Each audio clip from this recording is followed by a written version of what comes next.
আজকে আমরা যাচ্ছি শান্তিপুর রেস্টুরেন্টে খেতে, আর রেস্টুরেন্টের নাম হচ্ছে ভোজবাড়ি। তো দেখো তার জন্য রেডিও হয়ে গেছি আর আমরা টোটোতে বেরিয়েও পড়েছি। প্রায় তখন সন্ধে হয়ে গেছে। তো মমি অনেক দিন থেকেই রেস্টুরেন্টে যাব করছিল।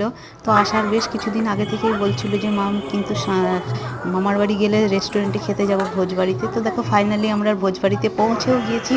আর এসে দেখি প্রচণ্ডই ভিড়, আমরা কোনো সিট পাচ্ছিলাম না। এর আগের বার যখন এসেছিলাম এতটা লোকজন ছিল না, তো এবার প্রচণ্ডই ভিড় ছিল। তো তারপর দেখো আমরা খাবারের জন্য নিয়েছি বিরিয়ানি, আর তার সাথে নিয়েছি চিকেন চাপ, আর নিয়েছি বাটার নান, আর তার সাথেও নিয়েছিলাম চিকেন চাপ। বিরিয়ানিটা মোটামুটি ছিল, খুব একটা ভালো ছিল না, আবার খুব খারাপও ছিল না। তো যাই হোক দেখো আমরা খেয়ে নিলাম, আর তার সাথে থেকেও কিন্তু বাটার নান আর চিকেন চাপটা বেশি ভালো ছিল।